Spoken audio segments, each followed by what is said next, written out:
mami namin, grabe magmahal yan eh. Alam natin yan. Grabe siya magbigay.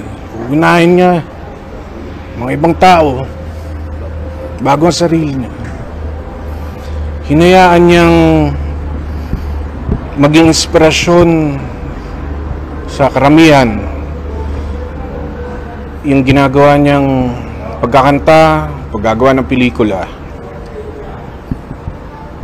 Ginusto niya yung gawin dahil gusto niya iparating sa mga tao na ang tao rin ang nagbibigay ng lakas sa kanya,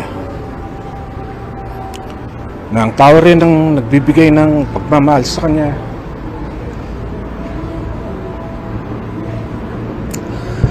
Kaya siya naging superstar. Kaya siya naging national artist. Dahil yun sa pagmamahal.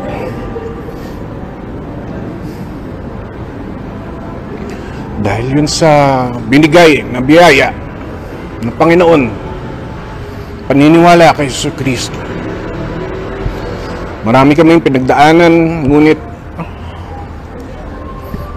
naging matatag kami dahil nakita namin naging matatag siya. Hindi lang para sa sarili niya, kundi para sa amin.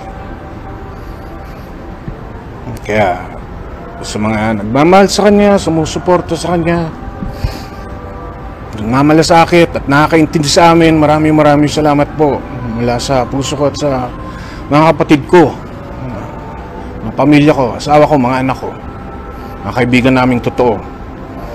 Nakita namin yung buhay niya.